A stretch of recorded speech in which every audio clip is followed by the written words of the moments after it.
신약 성경 누가복음 23장 39절로 43절까지의 말씀입니다. 달린 행악자 중 하나는 비방하여 이르되 내가 그리스도가 아니냐 너와 우리를 구원하라 하되 하나는 그 사람을 꾸짖어 이르되 내가 동일한 정죄를 받고서도 하나님을 두려워하지 아니하느냐 우리는 우리가 행한 일에 상당한 보응을 받는 것이니 이에 당연하거니와 이 사람이 행한 것은 옳지 않은 것이 없느니라 하고 이르되 예수여 당신의 나라에 임하실 때 나를 기억하소서 하니 예수께서 이르시되 내가 진실로 내게 이르노니 오늘 내가 나와 함께 낙원에 있으리라 하시니라. 아멘. 지독하게 불행하게 살았던 한 여자가 있었습니다. 언제나 자기 신세를 한탄하면서 지났습니다. 근데 어느 날 꿈을 꾸게 됩니다. 꿈속에서 어떤 가게 하나를 오픈하는 걸 보게 됐는데 그 가게에서는 원하는 건 무엇이든지 다 판다라고 했습니다. 여자가 너무 좋았죠. 최고의 행복을 사서 다시는 불행해지지 아니하리라 마음에 다짐을 했습니다. 가게에 갔습니다. 마음의 사랑과 평화, 지혜와 행복, 그리고 온갖 걱정을 다 털어버리게 해주세요. 그렇게 말합니다. 그랬더니 점원이 미소를 지으며 말하죠. 부인, 뭔가 잘못 아신 것 같은데 우리 가게는 열매를 파는 가게가 아니라 씨앗을 파는 가게입니다. 살아가면서 늘 그렇게 행복이라는 열매를 얻기를 원합니다. 그렇지만 사실은 씨앗을 심는 일이 앞서야 될 줄로 압니다. 오늘 거룩한 주일에 하나님의 전에 나와서 예배하는 것도 거룩하고 복된 삶을 위한 아름다운 씨앗일 줄로 믿습니다. 자, 옆에 분들 그렇게 한번 인사하시면 좋겠습니다. 오늘도 멋진 씨를 심으시기를 바랍니다. 같이 한번 인사하실까요? 제가 이렇게 말씀을 드려도 이렇게 좀 버전을 바꾸셔도 괜찮습니다. 똑같이 안 하셔도. 몇 년 전에 팔레스타인을 방문한 적이 있었습니다. 제가 방문했을 때만 해도 미국 대통령이 방문하기 전이라 도로 같은 것이 잘 정비되어 있지 않았습니다. 좁고 험한 도로였죠. 얼마나 도로 위에 흙이나 또는 돌멩이가 많은지 자동차가 그걸 피해가느라 무척 불편한 길이었습니다. 막 체크포인트를 지나서 들어가니까 어디서 쏟아져 나왔는지 팔레스타인 아이들이 아주 개미떼처럼 모여들었습니다. 창문을 막 두드리면서 뭘 파는지는 모르는데 제 앞에 막 흔들어요. 사달라는 것이죠. 아마 선교사님이 저한테 목사님 절대로 창문을 열지 마십시오. 그렇게 주의를 주지 않았다고 하면 창문을 열고 또 봉변을 당했을지도 모릅니다. 사람들을 여럿 만났습니다. 만나는 사람들마다 아닌 척하고 있어도 얼굴에 뭔가 공포의 그림자가 드리워져 있는 편안치 않은 그런 어두운 얼굴들이었죠. 더군다나 더 답답하고 힘든 것은 말이에요. 그 팔레스타인 사람들이 모여 사는 곳은 이스라엘 사람들에 의해서 세워진 높다란 장벽 안쪽이었어요. 그들이 말하는 것처럼 그곳은 세계에서 가장 큰 감옥의 다름이 아니었습니다. 그들 속에서 그들과 함께 잠시 지나면서 가슴이 답답해졌죠. 우리 교회가 돕는 라말라라는 곳에 교회가 있습니다. 그 교회를 방문합니다. 그랬더니 그 교회 십자가가 지붕에 턱 놓여져 있는 거예요. 예배당 앞에 도착하면서 자그마한 교회였었는데 그 십자가를 보는 순간에 얼마나 제 마음이 편안해졌는지 몰라요. 저희 교회 산타로사에서 출석하는 성도가 있습니다. 편도 90마일을 일주일에도 두세 번씩 교회에 출석하는 아주 열심 있는 성도입니다. 그는 매주 그렇게 여러 번 오는데 저는 1년에 한 2번밖에 못 갑니다. 그런데 신방을 갈 때마다 늘 저를 기쁘게 하고 즐겁게 하는 게 또 하나 있어요. 그건 뭐냐 하면 그 성도가 살고 있는 동네 가까이 들어가면 야트막한 동산이 있는데 그 동산에 엄청난 크기의 십자가가 놓여져 있는 것입니다. 벌써 보기만 해도 마음이 참 좋습니다. 그 동네를 가기만 하면 여기쯤인가? 요 모퉁이를 돌면 그걸 볼 수 있을까라고 찾게 되어지죠. 웬만한 여자분들의 보석하면은 십자가 달린 목걸이가 하나쯤 다 있습니다. 십자가 모두가 다 좋아하는 것이죠. 근데 여러분 묻고 싶어요. 십자가 정말 좋은 겁니까? 여러분과 제가 잘 알고 있는 바와 같이 십자가는 원래 로마인들의 사용 도구였습니다. 한 시대의 사용 도구로 사용되던 것이 오늘 우리가 보면 마음이 편안해지고 가까이 하고 싶어집니다. 왜 그럴까요? 십자가가 도대체 뭘까요? 오늘부터 한 주간 고난주간이라고 합니다. 주님의 당하신 고난을 묵상하는 절기이죠. 예수님은 세상에 사시면서 고통스러운 삶을 사셨습니다. 가난하셨고 무시를 당했고 가장 가까운 사람들에게 버림을 받기도 했습니다. 하지만 그의 고난의 가장 정점은 십자가를 지신 것이었어요. 유대의 시간으로 아마 목요일 밤이나 금요일 새벽쯤에 체포되신 것 같습니다. 유다의 시나고게, 우리말 성경에는 공회라고 했죠. 그곳에 끌려가셨다가 다시 로마의 법정으로 끌려가시기를 반복합니다. 총 234대의 매를 맞으셨습니다. 군인들에게 희롱을 당하시고 채찍질에 몸이 갈갈이 다 찢어졌습니다. 그리고 골고다 언덕으로 향해지죠. 얼마나 이 모든 일들이 신속하게 이루어졌는지 체포를 당하셔서 십자가를 지시기까지 불과 12시간밖에는 걸리질 않았어요. 최정오가 되기 전에 주님은 십자가에 못 박히십니다. 그런데 그 언덕에는 예수의 십자가만 있었던 것이 아니었습니다. 네 복음서 모두가, 복음서 네 권, 마태, 마가, 누가, 요한 모두가 다 기록하고 있는 중요한 사건 하나, 오늘 본문에 여러분에게 읽어드리는 말씀이죠. 그것에 보면 두 개의 다른 십자가가 있었습니다. 그 두 개의 십자가에 달린 사람은 누구였을까요? 예수님처럼 종교 지도자였겠습니까? 그렇지 않았습니다. 마태는 그들이 강도였다고 적습니다. 아무리 고대 사회라지만 돈 몇 푼 뺏는 것으로 십자가에 매달지는 않았을 거예요. 그러니 십자가에 달릴 정도라고 하면 사람 몇을 죽였을지도 모릅니다. 로마의 십자가형이라는 것이 중범죄를 억제할 목적으로 공개적인 장소에서 모든 사람이 보는 가운데 집행되어진 처형 방법이죠. 이렇게 고통스럽게 죽으니까 앞으로 이런 죄는 저지르지 말아라, 그런 시위였습니다. 그만큼 악한 사람들이었다는 것이죠. 모든 사람에게 다 보이면서 앞으로 절대 이런 일 하지 마, 이런 일 하면 또 죽는다라고 알려줄 정도로 그들은 행악한 사람들이었습니다.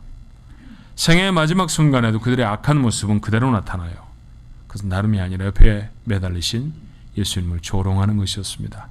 마태의 보도가 이렇습니다. 27장 44절에 함께 십자가에 못 박힌 강도들도 이와 같이 유혹하더라. 여러분, 누구를 조롱하고 말구할 처지가 아니지요. 그런데 그들은 악에 받쳐서 주님께 욕설을 퍼부었습니다. 이것이 강도들이 십자가 위에서 한 일이었죠. 용서에 가장 적합하지 못한 것, 그것이 십자가입니다. 가장 용서가 가능해 보이지 않는 것, 그것이 십자가라는 것이죠. 자, 몇 가지 이유가 있어요.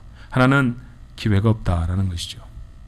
피해자를 찾아가 용서를 구할 수도 없습니다. 변명을 늘어놓을 기회도 그것을 얻기에는 너무나 시간이 늦었죠.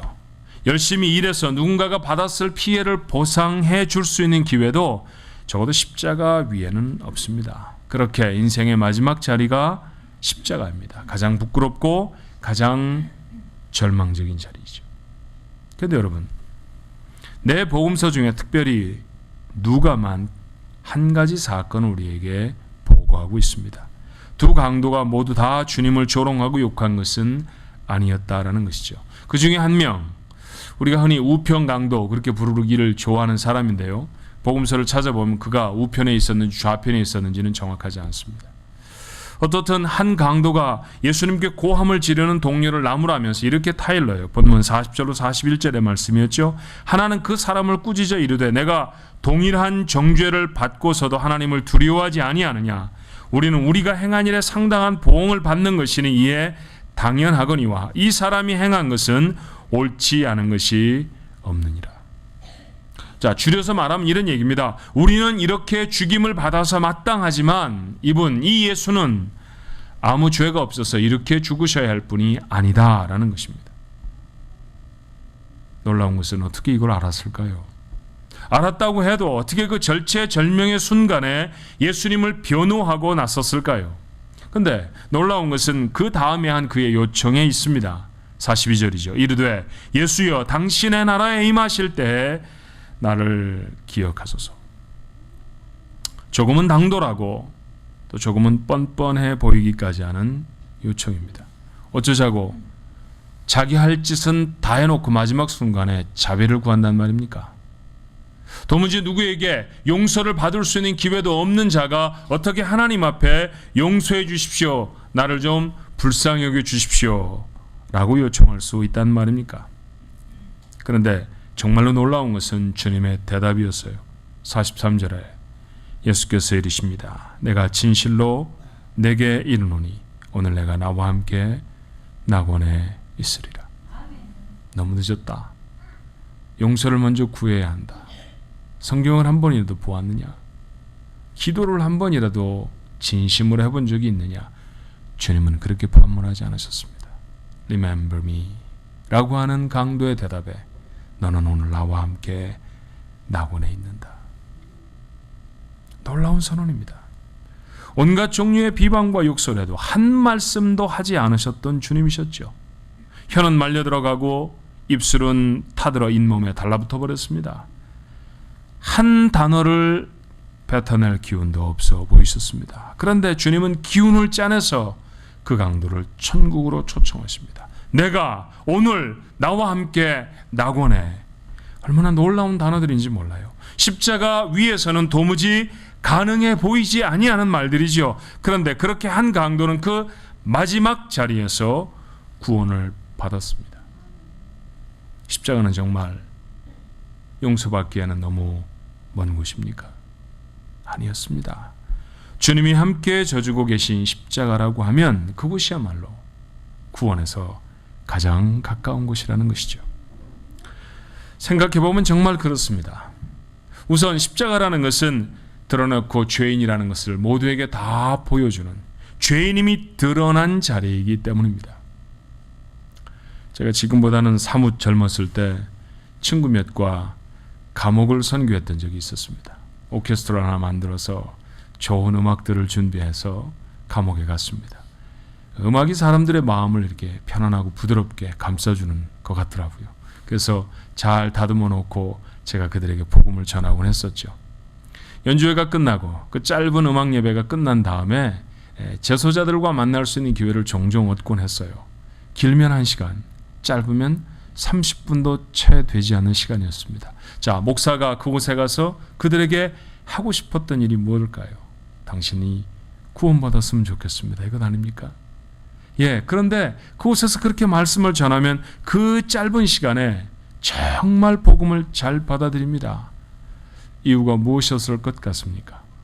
이들에게는 우리에게는 하지 않아도, 우리에게는 꼭 해야 되는 그 한 가지 과정을 하지 않아도 됩니다. 그건 뭐냐 하면 따로 인생이 죄인이라는 사실을 증명할 필요가 없어요. 감옥에 와 있는 사람들 모두가 다 누구입니까? 다 죄인입니다. 당신이 죄인입니다. 이 얘기를 할 필요가 없습니다. 죄를 지었으니 그곳에 왔지요. 그래서 그 죄인을 위해서 주님이 무엇을 어떻게 하셨는지만 말하면 됩니다. 얼마나 쉽게 받아들이는지 몰라요. 사랑하는 성도 여러분, 우리가 착각하고 사는 것은 아닐까요? 감옥에 갇히지 않고 십자가에 달리지 않았으니까 나는 죄인이 아니다 라고 하는 것이죠. 여러분, 골고다 언덕에 두 가지 종류의 사람밖에 없지 않습니까? 한 종류의 사람들은 죄인이 아닌 것처럼 보이는 사람들이고, 한 종류의 사람들은 죄인인 것처럼 보이는 사람들입니다. 명백하게 죄인인 것처럼 보이는 사람은 예수를 비롯해 십자가에 달려진 세 사람일 것이고요. 그리고 죄가 없어서 마치 그 죄를 벌할 수 있는 자격을 부여받은 사람들처럼 보이는 이들이 로마 군병이고, 그리고 그곳에서 그 사형을 집행하고 있는 백부장들이고, 그리고 유대 지도자들이었을 것입니다. 화려한 옷을 입었고요. 아무도 그들을 죄인이라고 누군가가 와서 블레임하지 않습니다. 그들은 그저 그 모습 그대로 의인인 것 같습니다. 그런데 여러분, 남의 돈을 훔치고 혹 누군가의 생명을 빼앗았을지도 모르지만 그런 죄목으로 기소되어져서 십자가를 지고 있는 강도들이 더 흉악한 죄인입니까? 아니면 하나님의 아들을 죽이려고 하는 자들이 더 흉악한 죄인입니까? 더 흉악한 죄인은 아무 죄가 없는 것처럼 보여지고, 그들보다 훨씬 덜한 죄를 진 사람들만 죄인이라고 십자가에 달려 있습니다. 나는 세상에도 두 가지 사람밖에 없다고 믿습니다. 드러난 죄인이 있고요, 감추어진 죄인이 있을 뿐입니다. 모두 다 죄인입니다. 성경의 선언을 기억하시죠? 로마서 3장 10절의 말씀입니다. 기록된 바 의인은 없나니 하나도 없으며 모두가 다 죄인이라는 이야기입니다. 여러분, 우리가 죄인이라는 사실을 인정하는 것이 왜 그렇게 구원을 위해 중요한 사건일까요? 마가복음 2장 17절의 말씀은 이렇습니다. 예수께서 들으시고 그들에게 이르시되 건강한 자에게는 의사가 쓸데없고, 그렇죠. 우리가 의사를 찾아갈 때는 언제입니까? 의사와 교제를 하기 위해서가 아닙니다. 병의 고침을 받기 위해서입니다. 병들기 전에는 의사에게 찾아가지 않습니다. 주님은 이 당연한 사실 하나를 말씀하시며 뒤에 또 붙여서 말씀하시죠. 나는 의인을 부르러 온 것이 아니요 죄인을 부르러 왔노라. 주님께 나아가는 자는 누구입니까? 주님을 받아들일 수 있는 자들은 누구입니까? 죄인이라는 것이죠. 오늘 주님은 말씀하셨습니다. 주님은 죄인들을 위해서 오셨습니다. 주님의 구원의 은혜가 유효한 사람은 자신이 죄인이라는 사실을 인정하는 사람이라는 말씀이죠. 그래서 십자가 위에서가 아니면 구원받을 수 없습니다. 자신의 죄가 다 드러나는 자리가 아니면 구원은 우리에게 얼마나 요원한 이야기인지 몰라요. 또 한 가지, 십자가 위는 어떤 인생이고 무력해지는 자리이기 때문입니다. 아무것도 할 수 없습니다. 십자가 위에서 할 수 있는 일이 뭘까요? 아무것도 없습니다. 죽음을 기다리는 일밖에 없습니다. 구원을 위해 사람이 할 수 있는 일도 아무것도 없습니다. 그저 하나님의 자비와 긍휼을 구하는 것밖에 없지요. 그래서 구원받은 한 강도는 주님께 청하였습니다. 나를 기억해 주십시오. 그리고 구원을 받습니다. 종종 하나님의 임재를 체험하곤 합니다. 언제 여러분이 하나님을 체험하셨던가요? 내게 방법이 있고 내게 능력이 있을 때가 아니었습니다. 내가 아무것도 할 수 없을 때, 나에게서 아무것도 가능하지 않았을 때, 여러분 그런 때 우리가 주님 만나곤 하지 않습니까? 루스라고 하는 광야를 야곱이 지나가죠. 아무것도 없었습니다. 꿈도 없었고요. 그 차가운 이슬을 막아줄 겉옷 하나도 없었어요. 얼마나 아무것도 없었든지 돌을 베고 잠을 잤다라고 말합니다. 그런데 그 처절한 장소에 아무것도 할 수 없었던 그 자리에 주님이 그를 만나주고 계시지 않습니까? 홍해 앞에 섰던 모세는 뭘 할 수 있었을까요? 자, 나무라도 좀 해와 봐라. 지금부터 배라도 하나 만들자. 그럴 수 있는 방법이, 시간이 그들에게는 없었습니다. 뒤에는 애굽 군사들이 득달같이 달려오고 있고요. 앞에는 넘실대는 바다입니다. 200만 명이 죽겠다가 어우성을 치면 얘 그냥 그대로 죽는 겁니다. 그게 맞습니다. 우리 말에 꼭 맞는 말이 도간에 든 쥐입니다. 그렇죠? 아무것도 할 수 없었습니다. 그때 모세가 하나님을 바라봅니다. 그리고 하나님은 모세에게 바다를 갈라주겠다고 약속하시죠. 언제 하나님의 능력과 은혜를 체험하던가요? 자신의 가능성이 사라졌을 때입니다. 아무것도 할 수 없다고 고백할 때입니다.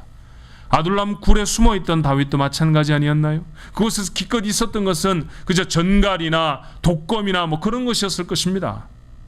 어느 날 그는 왕의 사위이기도 했죠.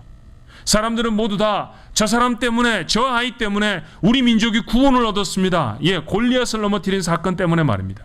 그렇게 찬송받고 추앙을 받았던 적도 있었습니다. 왕의 식탁에서 왕의 사위로 맛있는 음식을 먹으며 사람들의 존경을 받았을 때도 있었습니다. 그런데 지금 그가 할 수 있는 일 아무것도 없어요. 사울에게 들키면 죽습니다. 손바닥만한 나라에서 어디에 숨어 있을 수 있을까요? 그래서 그는 광야로 내려가서 그곳에 파여져 있는 굴에 숨어 있습니다. 처절하게 하나님 앞에 기도하죠. 그때 하나님을 만납니다. 그렇게 만났던 하나님 앞에 그가 했던 기도가 무엇입니까? 내 마음이 확정되고 확정되었사오니 나는 주님을 찬송하리라. 하나님을 만나지 아니하고서 가능하지 아니한 일이었죠. 여러분, 궁궐에서 하나님을 만났던 것이 아니었습니다. 어떤 이는 굴 속에서 만났고, 어떤 이는 바닷속에서 만났고, 어떤 이는 절망 가운데서 만납니다. 그렇습니다. 공통점이 있다면 뭘까요? 우리가 할 수 없었다는 것이죠. 우리가 아무것도 할 수 없는 자리, 그 자리가 십자가 위입니다. 내가 아무것도 할 수 없는 십자가 위가 바로 구원에서 가장 가까운 자리이죠. 십자가가 아니고서는 구원받을 만한 다른 자리가 없습니다. 그래서 믿음의 위인들은 하나같이 십자가를 붙듭니다. 갈라디아서 6장 14절에 그러나 내게는 우리 주 예수 그리스도의 십자가 외에 결코 자랑할 것이 없으니 그리스도로 말미암아 세상이 나를 대하여 십자가에 못 박히고 내가 또한 세상을 대하여 그러하니라. 가난한 사람의 기록이라고 착각하지 마십시오. 아무것도 가지고 있지 못한, 아무것도 배우지 못한, 아무런 가능성도 없었던 사람이 하는 이야기라고 말하지 마십시오. 이것은 바울의 고백입니다. 그는 뛰어난 학문을 가지고 있었고요. 그에게는 보장된 미래가 있었습니다. 넉넉한 가문이었죠. 그런데 그는 그 어떤 것도 자랑하지 않습니다. 그의 일생의 가장 중요한 사건, 그것은 구원의 사건이고 그것은 십자가로 말미암아 주어진 것이라는 것이죠. 그래서 그의 평생에 자랑할 것은 하나밖에 없었습니다. 십자가였습니다. 주님은 그리스도인을 이렇게 규정하십니다. 마태복음 16장 24절이죠. 이에 예수께서 제자들에게 이르시되 누구든지 나를 따라오려거든 자기를 부인하고 자기 십자가를 지고 나를 따를 것이니라. 하나님의 사람, 그리스도인, 하나님의 자녀 누구입니까? 자기 십자가를 지고 주님을 따르는 자입니다. 풀어서 말해볼까요? 십자가 위에서가 아니면 구원도 주님의 제자도 결코 가능할 수 없다라는 말씀이죠. 십자가를 져야 합니다. 고난주간에 우리의 삶에 가장 분명하게 새겨져야 할 것은 내 인생이 십자가를 지는 인생이어야 한다라는 것입니다. 어떻게 하는 것이 십자가를 지는 것일까요? 골고다 언덕에 세워진 또 하나의 십자가를 보았습니다. 한 강도가 짊어지고 간 것이었죠. 그가 지고 간 십자가를 통해서 우리는 십자가를 지는 삶이 무엇인지를 배웠습니다. 첫째는 죄인임을 고백하는 것이죠. 드러나지 않은 죄인으로, 남이 모르니까 안심하는 죄인으로 머물지 마십시오. 내가 강도에 다름이 없습니다. 내가 빼앗고 비방하고 욕하던 삶을 살았습니다. 나를 기억해 주옵소서. 이것이 우리의 삶의 십자가를 지는 첫 번째 모습이어야 합니다. 또 하나, 온전히 하나님만 의지하는 것이죠. 자기에게 아무 방법이 없다는 사실을 십자가 위에서 깨닫는다고 하면 그의 당연한 태도는 하나님만 의지하는 것입니다. 십자가를 진 사람은 아무것도 못합니다. 하나님의 도우심만 구할 뿐이죠. 내 힘으로 살지 않겠습니다. 하나님이 살려주신 시간을 살아가겠습니다. 이 고백을 바울은 갈라디아 교회에 이렇게 가르쳤습니다. 여러분과 제 고백이 되어야 할 것 같습니다. 갈라디아서 2장 20절의 말씀 우리 같이 한번 읽어볼까요? 한 목소리로 읽습니다. 내가 그리스도와 함께 십자가에 못 박혔나니 그런즉 이제는 내가 사는 것이 아니요 오직 내 안에 그리스도께서 사시는 것이라. 이제 내가 육체 가운데 사는 것은 나를 사랑하사 나를 위하여 자기 자신을 버리신 하나님의 아들을 믿는 믿음 안에서 사는 것이라. 여러분 모두의 고백이 되기를 주님의 이름으로 축원합니다. 기도하십시다. 사는 것이 아니어야 하는데 살아있는 것처럼 착각하며 살았습니다. 십자가를 지는 삶은 무엇일까? 그저 고난을 당하며 사는 것일까? 삶 속에 경제적인 어려움, 때때로 질병, 사람들과의 관계에서 온 어려움들 이런 것 다 통칭해서 십자가 이렇게 말하곤 했었습니다. 그런데 그게 아니었습니다. 십자가는 내가 어렵다라는 것을 말하는 자리가 아니라 내가 죄인입니다 라고 말하는 자리입니다. 하나님 너무 많이 교만했죠. 다른 사람들보다 난 참 잘 살고 있다 그렇게 말할 때가 얼마나 많은지 모릅니다. 아마 예수를 십자가에 쾅쾅 못 박으면서도 그 자리를 참관하고 있던 제사장들, 로마의 군병들, 백부장들 그런 이들이 십자가 달린 강도를 바라보면서 어쩌다가 저런 죄를 저질러서 아마 그랬을 것입니다. 그들도 그랬을 것입니다. 그러니 저희들의 태도가 예수를 십자가에 못 박았던 유대의 지도자들과 무엇이 다릅니까? 누군가를 정죄하면서 나는 아니라고 생각했던 저희 십자가를 치는 모습이 아니었습니다. 오늘부터 우리의 마음의 말들이 달라지게 하옵소서. 내가 죄인입니다. 내가 강도같이 살았습니다. 내가 행악자입니다.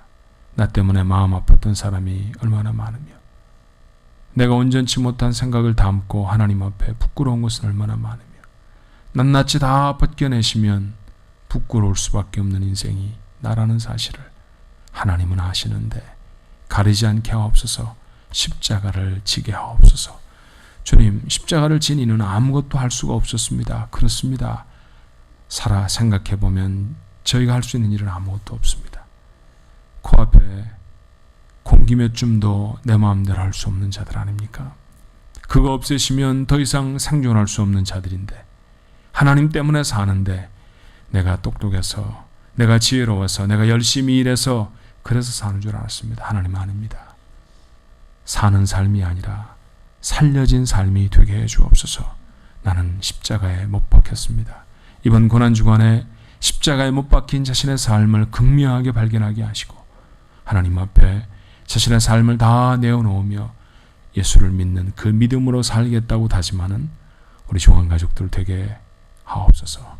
예수님 이름으로 간절히 기도하옵나이다. 아멘.